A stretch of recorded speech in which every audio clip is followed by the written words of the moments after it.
Entonces fue traído a él un endemoniado, ciego y mudo, y le sanó, de tal manera que el ciego y mudo veía y hablaba. Y toda la gente estaba atónita y decía, ¿será este aquel hijo de David? Mas los fariseos al oírlo decían, este no echa fuera a los demonios sino por Beelzebú, príncipe de los demonios. Sabiendo Jesús los pensamientos de ellos, les dijo, todo reino dividido contra sí mismo es asolado, y toda ciudad o casa dividida contra sí misma no permanecerá. Y si Satanás echa fuera a Satanás, contra sí mismo está dividido, ¿cómo pues permanecerá su reino? Y si yo echo fuera a los demonios por Beelzebú, ¿por quién lo echa, por quién lo echan vuestros hijos? Por tanto, ellos serán vuestros jueces. Pero si yo por el Espíritu de Dios echo fuera a los demonios, ciertamente ha llegado a vosotros el reino de Dios. Porque ¿cómo puede alguno entrar en la casa del hombre fuerte y saquear sus bienes si primero no le ata? Y entonces podrá saquear su casa. El que no es conmigo, contra mí es, y el que conmigo no recoge, desparrama. Por tanto os digo, todo pecado y blasfemia será perdonado a los hombres, mas la blasfemia contra el Espíritu no les será perdonado. A cualquiera que dijere alguna palabra contra el Hijo del Hombre, le será perdonado. Pero el que hable contra el Espíritu Santo, no le será perdonado ni en este siglo ni en el venidero. O hace el árbol bueno y su fruto bueno, o hace el árbol malo y su fruto malo, porque por el fruto se conoce el árbol. Generación de víbora, ¿cómo podéis hablar lo bueno siendo malo? Porque de la abundancia del corazón habla la boca. El hombre bueno del buen tesoro del corazón saca buenas cosas, y el hombre malo del mal tesoro saca malas cosas.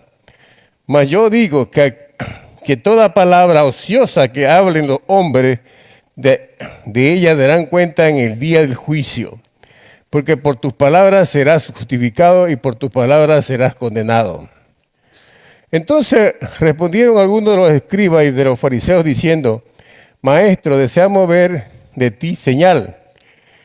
Él respondió y le dijo, la generación mala y adúltera demanda señal, pero señal no le será dada sino la señal del profeta Jonás.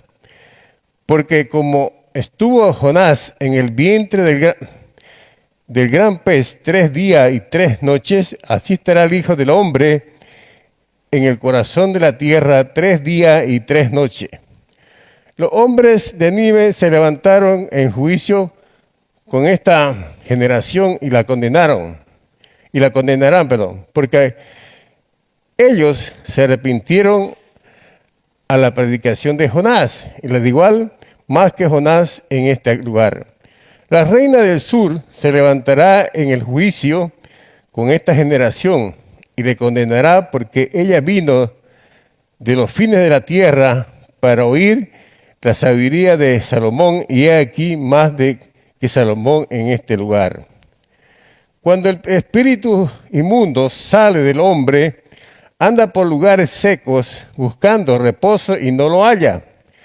Entonces dice, volveré a mi casa de donde salí, y cuando llega a la casa desocupada, barrida y adornada, entonces va y toma consigo otros 7 espíritus peores que él, y entrando moran allí, y el postrer estado de aquel hombre viene a ser peor que el primero. Así también acontecerá a esta mala generación.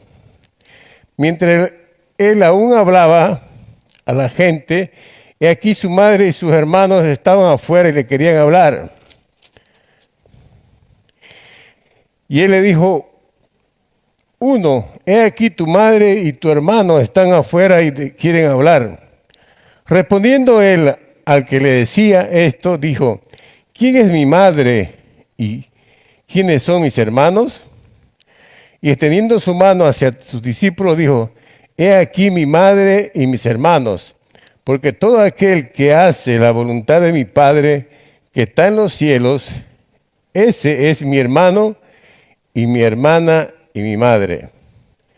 Palabra de Dios. Padre, bendito Dios, te damos gracias por esta palabra tuya, Señor. Padre, que tu Espíritu Santo nos la revele, que tu Espíritu Santo nos dé, Padre Celestial, Señor, lo bueno, lo maravilloso que es tu palabra, para poder entenderla y poderla vivir, Señor. Padre, ayúdanos, amado Dios, a discernir lo bueno, Señor, y apartar lo malo, bendito Rey, y buscar cada día más y más la dirección tuya a través de tu Espíritu, para que un día lleguemos, amado Dios, a la promesa que tú nos diste, a vivir eternamente contigo, Señor. Padre, ayúdanos. Solo no podemos, pero sé que tú eres un Dios de poder, de autoridad y de dominio, bendito Dios. Ayúdanos, Padre Santo, Señor, a buscar de ti a través de tu palabra. Que todo que no es de ti, Señor, salga de este lugar y ponga, amado Dios, lo que es tuyo, bendito Rey. Te lo pedimos, Padre, en el nombre de Jesús. Amén.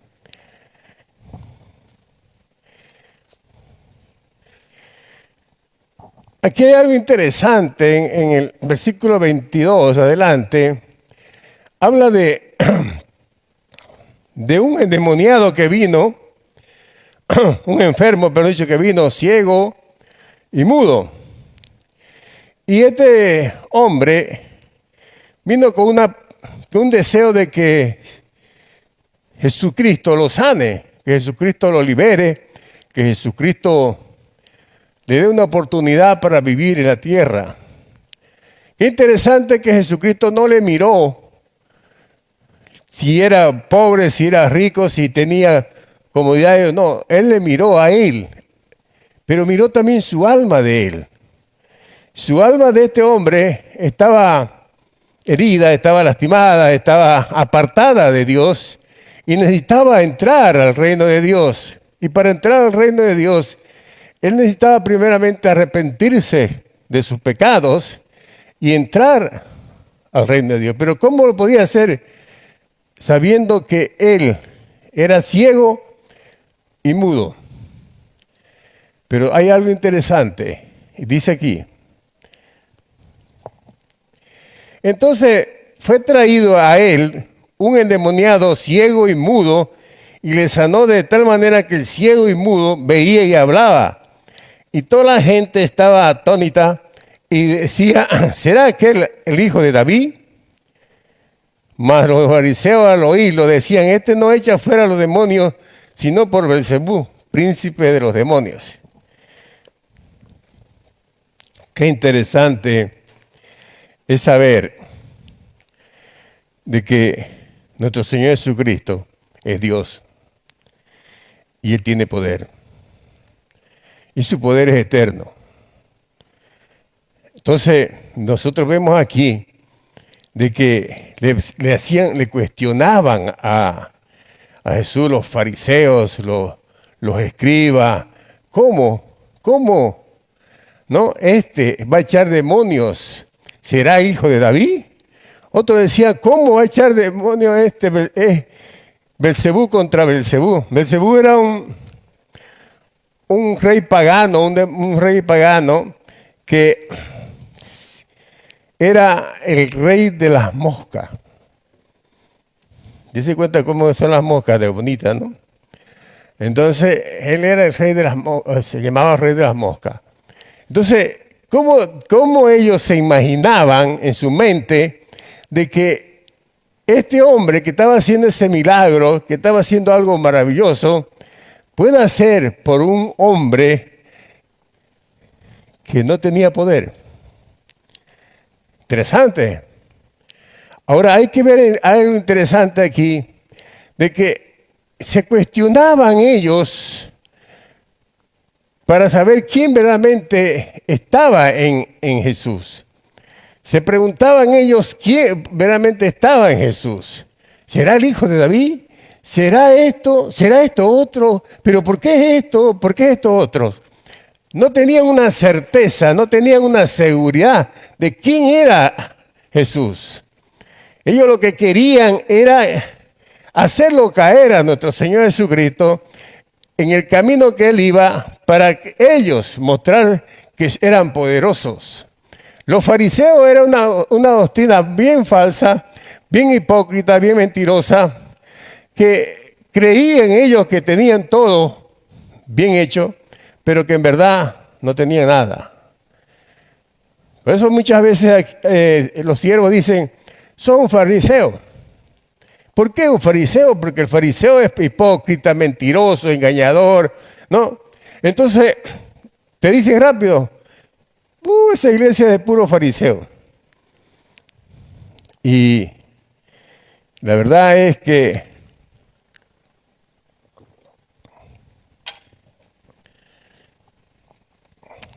hay que pensar. Un alma sometida al poder de Satanás y cautivada por él está ciega a las cosas de Dios. Este hombre estaba sometido a la esclavitud en las manos de Satanás. Estaba sometido a Satanás. Estaba esclavizado por Satanás. Entonces él no entendía las cosas de Dios. No entendía los valores de Dios. Y nunca puede ver el rostro de Dios. Satanás ciega los ojos con la incredulidad y sella los labios de la oración. Interesante. Satanás ciega con la incredulidad y cierra los labios de la oración. ¿Por qué que muchas veces nosotros, siendo hijos de Dios, siendo cristianos, no desarrollamos la oración diaria en nuestra vida? ¿Por qué? La palabra del Señor dice orar sin cesar, ¿no? Y dice que nosotros nos fortalecemos en la oración. En la oración nosotros buscamos la intimidad con Dios, la relación con Dios. Pero ¿por qué muchas veces nosotros dejamos a un lado la oración y buscamos el conocimiento solamente de la palabra? Si la oración es una intimidad con Dios. Si la oración es conocer más a Dios en intimidad. Si tú eres persona de oración, vas a entender esto de que cuando tú oras, tú te pones de rodillas y te humillas delante de la presencia de Dios y si empiezas a orar, vas a sentir la presencia de Dios ahí en tu vida. Vas a sentir el aliento de Dios que te está escuchando. Vas a sentir el calor de sus brazos que te está abrazando. Vas a escuchar su voz de Él suavemente porque Él está contigo. Si tú has experimentado esto en la oración, vas a decir verdad. Pero muchas veces nosotros no lo hemos experimentado, por eso es que no oramos. Por eso es que no nos da deseo de orar. Oramos 5 minutos, 10 minutos y nos levantamos y nos vamos. La oración tiene que ser hasta que yo pueda entrar en la presencia de Dios. Hasta que yo pueda sentir el calor de Dios en mi vida. Hasta que yo pueda sentir que Él me está escuchando. Yo me estoy derramando delante de Él y Él me está escuchando. Él me está mirando a mi corazón y diciendo, te estoy escuchando. Sí. Eso es lindo. Siempre yo digo que la oración es una fortaleza del Espíritu para la lucha diaria de nosotros. La oración es la gasolina que le ponemos a la movilidad para que se mantenga las 24 horas sin pararse. Si tú oras en la mañana, si tú te desarrollas orando en el Señor, te vas a sentir fortalecido con Dios, te vas a sentir que las cosas que vienen no te van a hacer daño ni te van a lastimar. Si te dicen algo, cosas negativas, tú no vas a sentir. ¿Por qué? Porque estás fortalecido en el Espíritu. Y el Espíritu de Dios te llena de gracia. Pero si tú no oras, siempre vas a estar desanimado o con miedo o inseguro o qué dirán o qué no dirán. Por eso yo te incentivo en que ores. Yo siempre digo que a mí lo que me fortaleció cuando empecé la vida cristiana fue la oración. Fue orar, hablar con Dios. Fue lo que me llenó de su gracia a mí para poder dar el paso cada día más y más y conocer más a Dios. Entonces, dice aquí algo interesante, ¿no? Muchas veces somos incrédulos. No creemos que Dios pueda hacer las cosas que para el hombre es imposible, pero para Dios es posible. Muchas veces estamos en una situación difícil, en una situación bien en aprieto, y no creemos de que Dios nos puede sacar de ahí. No entendemos cómo Dios nos puede sacar. Nos rompemos la cabeza pensando cómo Dios me puede sacar de esta situación. Pero Dios ya tiene todo preparado.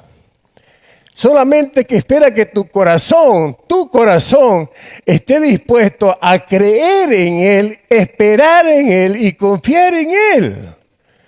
El tiempo es de Dios, no es nuestro.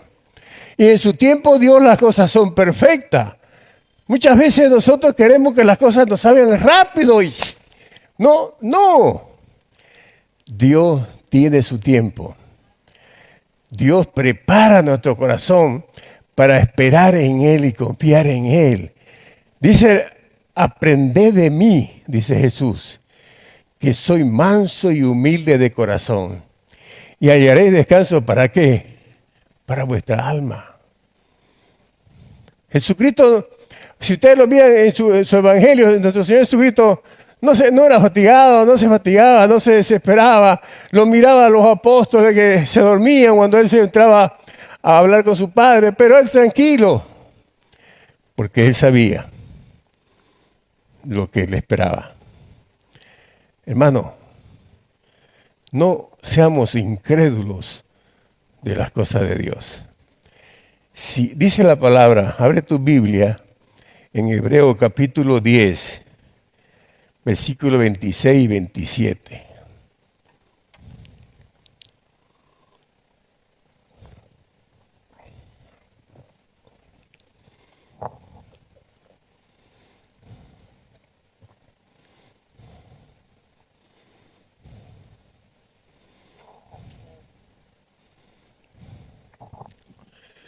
Hebreo capítulo 10, 26 y 27. A ver, Marlene, léalo. Porque si pecáremos voluntariamente después de haber recibido el conocimiento de la verdad, ya no queda más sacrificio por los pecados, sino una horrenda expectación de juicio y de hervor de fuego que ha de devorar a los adversarios. ¿Qué pecar voluntariamente? Es no creer. Es no creer en la obra de Cristo. Si tú te miras a ti mismo, ¿qué hizo Cristo contigo? ¿Qué ha hecho hasta ahora Cristo contigo? ¿Qué ha pasado en tu vida hasta ahora del tiempo que conociste a Cristo? ¿Qué ha hecho? Nada. Ha hecho muchas cosas, muchas maravillas, muchos beneficios, muchas bendiciones, muchas luchas, muchas pruebas, pero Él siempre te toma de la mano y te lleva. Si tú crees. Ya no hay, ya no hay. ¿Para qué decir que Cristo no es poderoso? Es mentira del diablo. Y el diablo te pone, ¿será? Siempre esa palabra, ¿será? ¿Cómo será? ¿Podrá? ¿O cómo será? Y rápido el diablo te manda los dardos. Y de ahí vos, ay, es que mucho tiempo que estoy así y no salgo. Mucho tiempo que mi vida está mal y yo no salgo. Deja que Dios te prepare tu corazón. Deja que Dios entre a tu corazón. Entre a tu vida. Entre ese espíritu hermoso y se active en tu corazón y puedas tener fe de que Dios está contigo.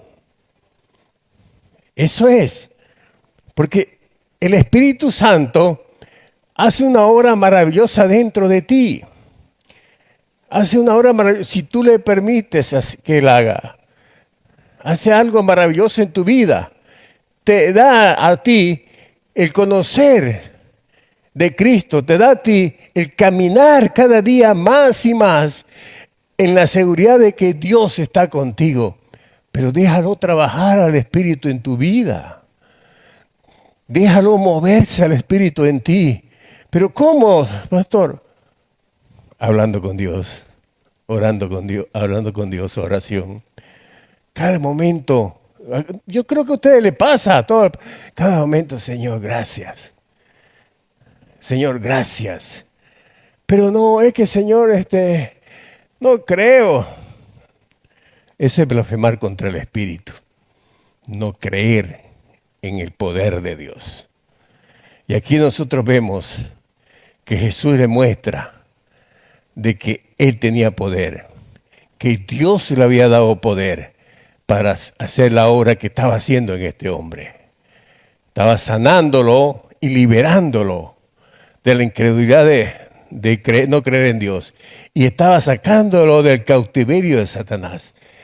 Este hombre estaba cautivo en la garra de Satanás. Como todos nosotros, un día estábamos cautivos en la garra de Satanás. Pero Dios nos tomó.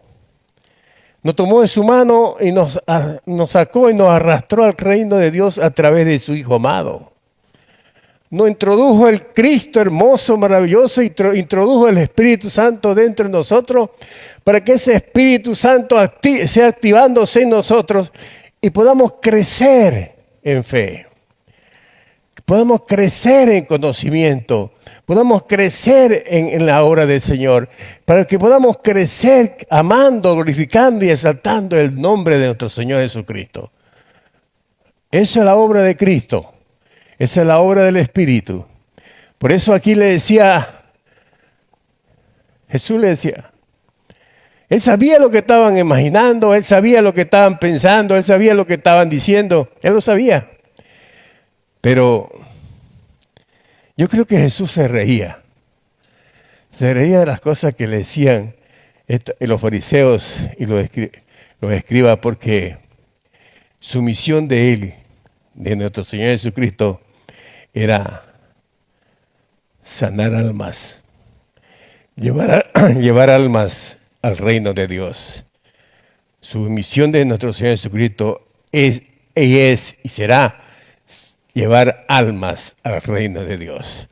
¿Qué hacen los evangelistas? ¿Qué hace mi hermano Felipe? Larga la palabra y toca la palabra a las personas, y esa persona es tocada por el Espíritu, entra al reino de Dios, pide perdón y ya es un hijo de Dios. Eso es su obra de nuestro Señor Jesucristo. Y él hacía la obra con milagros, con señales y con parábola, para que puedan entender lo que Él quería que entienda ese pueblo, para que puedan entender hasta su discípulo qué era el propósito de Él estar en la tierra. Porque su propósito de Él estar en la tierra era eso. Pero nosotros a veces no entendemos, nosotros mismos no entendemos cuál fue el propósito, cuál es el propósito de que Él viva en nosotros, que Él esté en nosotros. La naturaleza divina se ha introducido en nosotros, la naturaleza pecaminosa ha salido de nosotros. Si nosotros hemos permitido que salga, las mañas, las costumbres, las malas actitudes, todo eso tiene que haber salido de nosotros. Y la naturaleza divina nos da a nosotros el amar, exaltar, glorificar, el amar al prójimo, el amar a tu hermano, el amar a tu esposo, a tu esposa, a tus hijos. Amor. Pero un amor sin condiciones, un amor sincero delante de Dios. Ese es el propósito, y ese es el propósito de Dios. Y aquí vemos nosotros,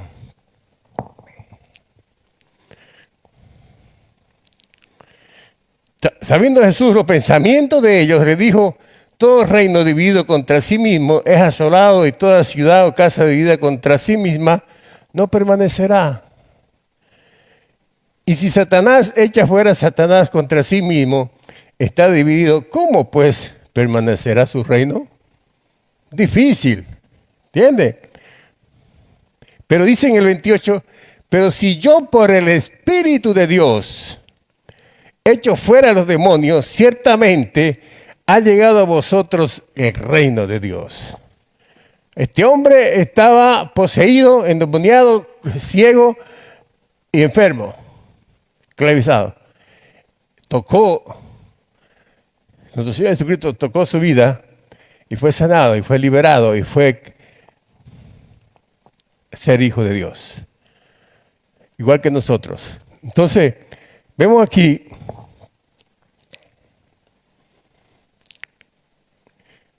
saltémonos al 31. Por tanto os digo, todo pecado y blasfemia será perdonada a los hombres, mas la blasfemia contra el Espíritu no le será perdonada. A cualquiera que dijere alguna palabra contra el Hijo del Hombre, le será perdonada. Pero el que hable contra el Espíritu Santo, no le será perdonado, ni en este siglo, ni en el venidero. ¿Por qué dice aquí esto? ¿Por qué? Muchas veces yo me pregunté, ¿qué es la blasfemia contra el Espíritu Santo? Siempre uno tiene esa curiosidad, ¿por qué? Leímos en Hebreo capítulo 10, versículo 26 y 27, si nosotros negamos, conociendo la verdad, conociendo la palabra, negamos la obra del Espíritu Santo en nuestra vida, estamos blasfemando contra Dios. Y ese es lo que dice aquí. Si tú niegas la obra de Cristo en tu vida, estás blasfemando contra el Espíritu de Dios. El Espíritu Santo es el Espíritu de Dios. Entonces, tú no tienes que negar la obra de Dios en tu vida. Más bien tienes que agradecerle a Dios por la obra que Él hace en tu vida. Por lo que Él está haciendo, va a hacer y hará hasta que te llame a su presencia. Es maravilloso entender la obra de Dios a través del Espíritu en tu vida, porque te va llevando cada día más y más a conocer de Dios, a conocer de Cristo y a conocer del reino de Dios. ¿Entiendes? Entonces, nunca blasfememos contra el Espíritu, porque Él mora en nosotros. Digámosle al Señor, perdónanos, porque a veces, una persona que no conoce a Dios puede blasfemar, ¿no? Pero ya que nosotros conocemos a Dios, no podemos blasfemar, porque ya lo conocemos. ¿Entienden? Entonces,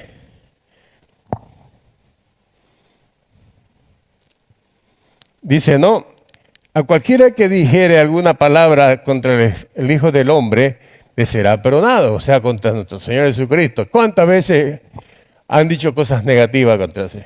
Los mismos fariseos, los mismos escribas, hasta su misma gente lo han negado a Cristo Jesús. Cuando él fue a la cruz, no había mucha gente mirándolo, siguiéndolo. Negaron. Pedro lo negó. Tal vez nosotros un día lo negamos a Jesús. ¿O no lo ha negado? Tal vez un día, en nuestro momento de tristeza o de dolor o de escasez, hemos negado a nuestro Señor Jesucristo. Pero negar al Espíritu Santo es blasfemia contra Dios. Entonces, digámosle a Dios que Él fortalezca nuestra vida y nos llene cada día más y más del poder del Espíritu para poder caminar cada día verdaderamente seguro, con la certeza de la fe, de creer que un día voy a conocer más y más a mi Cristo allá en el reino de Dios. Amén. La verdad es que el tiempo es corto, ¿no? Y no se puede desarrollar mucho. Pero el otro jueves la espero por este mismo canal y esta misma iglesia y esta misma hora para que sigamos hablando de Mateo capítulo 12. Dios bendiga sus vidas. Vamos a orar dándole gracias a Dios. Padre, gracias Señor por estos momentos. Gracias, amado Dios, por la vida. Gracias, Señor, por el amor que tienes con nosotros. Gracias, Señor, porque a pesar, amado Dios, Señor, de nuestra incredulidad, tú nos perdonas, bendito Dios, y nos das una oportunidad más para vivir en tu reino. Padre, te pido en el nombre de Jesús, fortalécenos. Que tus gracias siempre esté ayudándonos, Señor, a caminar en el camino correcto a través de tu Espíritu Santo, Señor.